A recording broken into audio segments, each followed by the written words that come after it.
I've got a lot of stuff to clean up in my own yard and I need your help with. I love how you said... backhoe. Backhoe. Yes.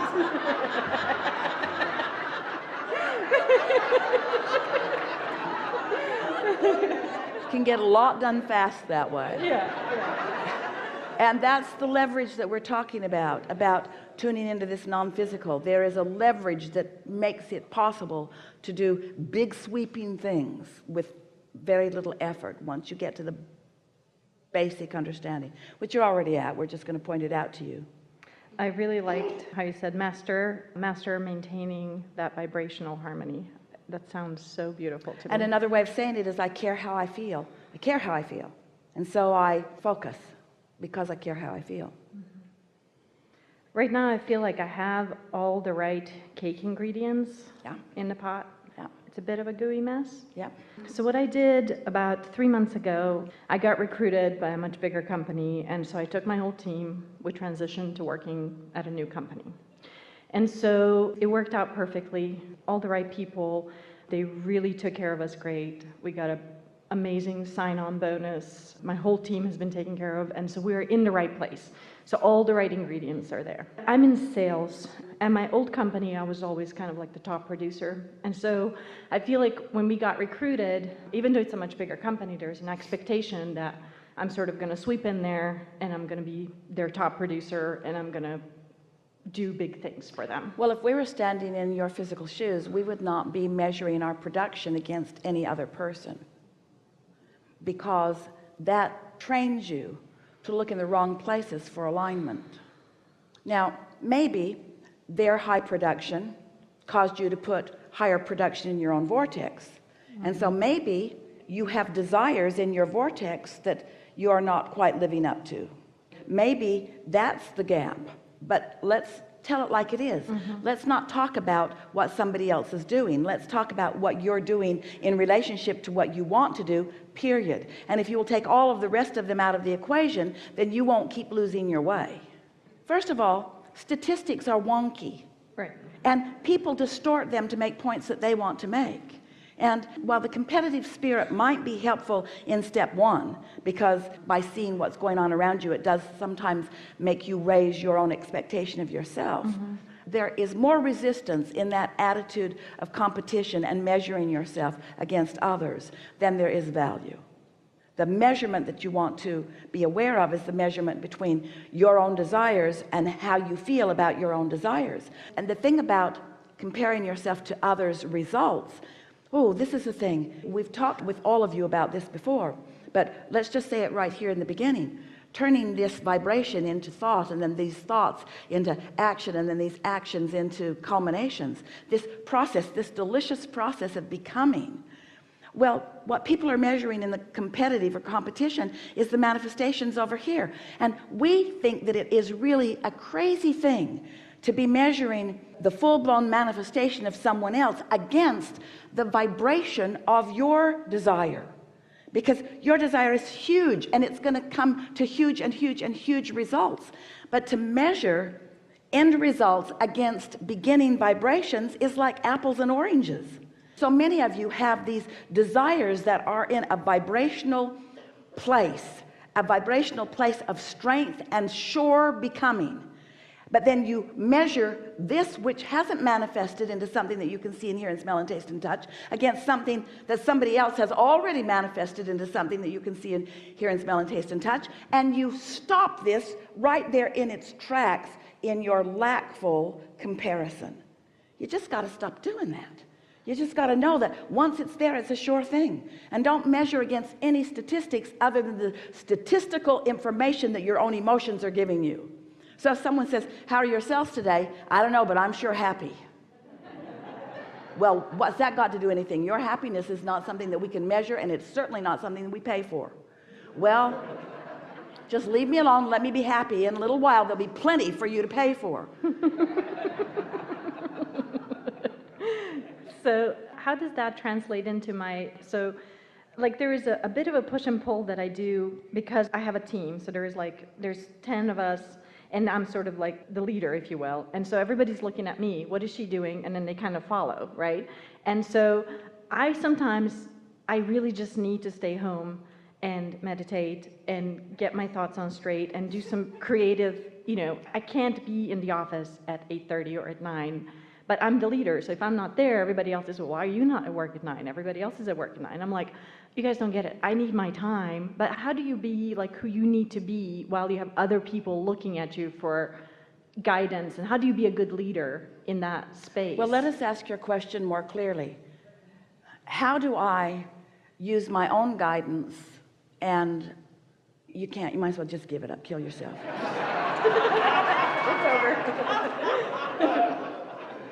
Well, what you're really asking is, how do I keep what others are thinking about me from interfering with my alignment? And we say, you got to get in your alignment first. This is going to be the message of this day and the next day and the next day and the next day and the next day.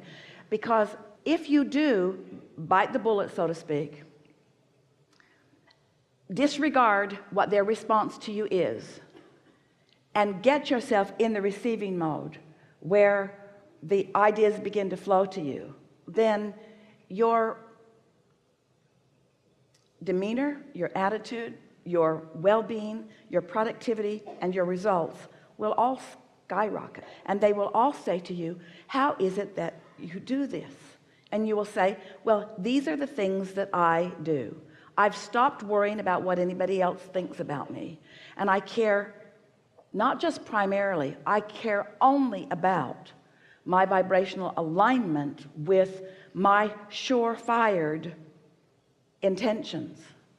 But this is a lot to grasp. Some of you have been listening to us for a while. Esther told someone the other day, she's just now beginning to understand personally what we've been saying for all of these years. Let us put it to you in the easiest way that we can find. There's alignment with who you are, and there isn't. There's allowing, and there's resistance. There's being in the vibrational place of receiving, and there's being off from that. In other words, it just can't be more clear about that.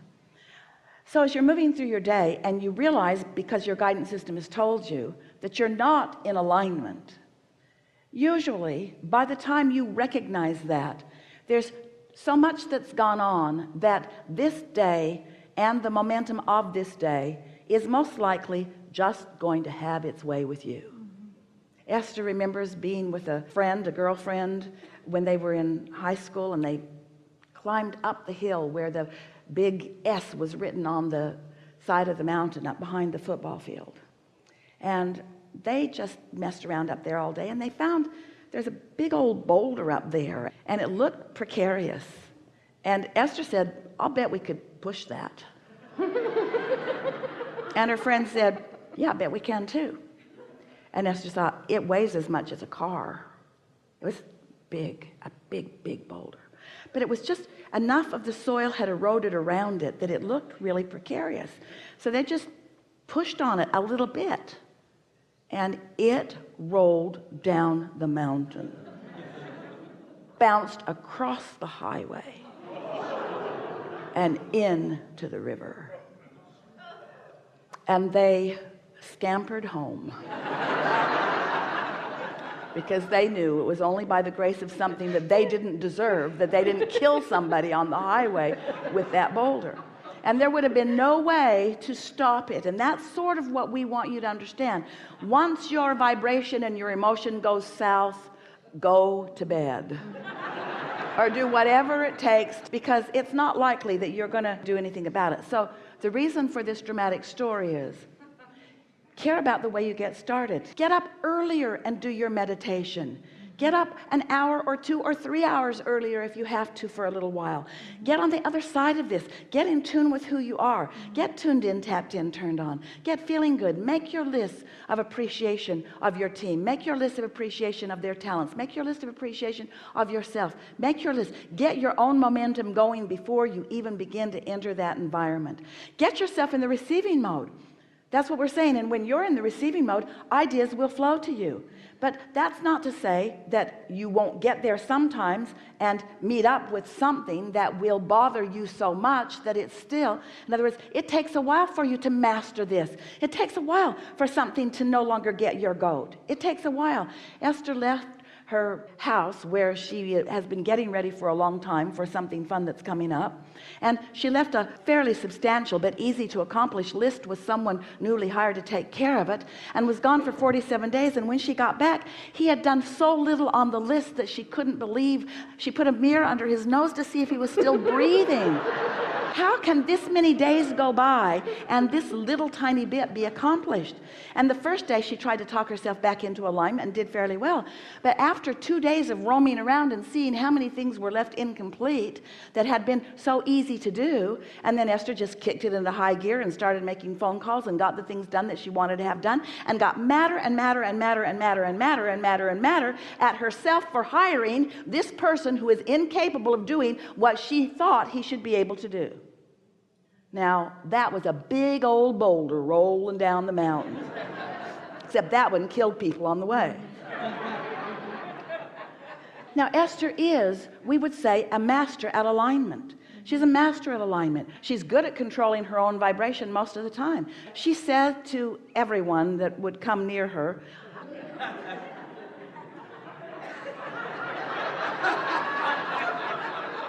when I put things on my list, they get done. When I move them to your list, they're still supposed to get done. If I had left those things on my list, they would be done, but they're not on my list, they're on your list. In other words, it's not easy. You cannot control the behavior of others. And Esther realizes she doesn't want to control the behavior of others. She wants to attract the perfect person that just understands what to do. This person did not understand what to do, or was not the personality that wants to do the things that she wants to be done. In other words, she realized as she went down the list, well, that doesn't matter, and that doesn't matter, and that doesn't matter, and that doesn't matter, and that doesn't matter, and that doesn't matter, and that doesn't matter, and that doesn't matter. Then she thought, then what is it that I'm so upset about? What is it that I'm so upset about? It was a list of things that really don't matter, so why does it feel like it matters? And she came to the conclusion the reason it feels like it matters is because I put someone in a position to do something that they're incapable of doing, and so my expectations got disappointed. I'm disappointed that my expectations were not met, you see. Well, that's not something for somebody else to fix. That's something for Esther to fix. Because if Esther was really in the place where she was in alignment with her expectations, expectation meaning the desire and a belief in the same place, if her expectations were really clear, the universe would deliver to her someone to satisfy those expectations. But you know what was active in Esther's vibration? Those who have come before that didn't get it right either. So from a place of needing someone to do something, this is what we want to say to Esther, and this is what we want to say to you. And it's really simple. You'll hear it so easily. You're all going to like this. So this subject again is turning thoughts to things.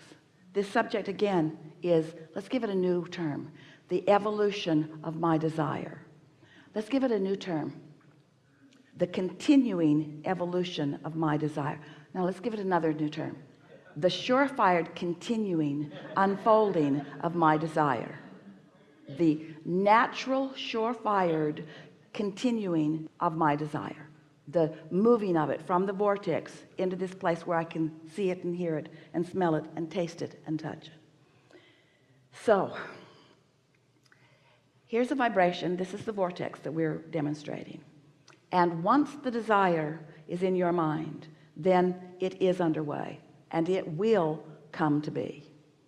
And the only thing that keeps it from coming to be is trying to find the results before you've allowed this to become strong enough to be. In other words, there's a momentum in this. This is a boulder too. If you allow yourself to focus here and feel this, this will become that boulder that is rolling in the direction of whatever you're wanting, and nothing will stop it. Your desires will become the reality that you want them to be, the full-blown manifested reality.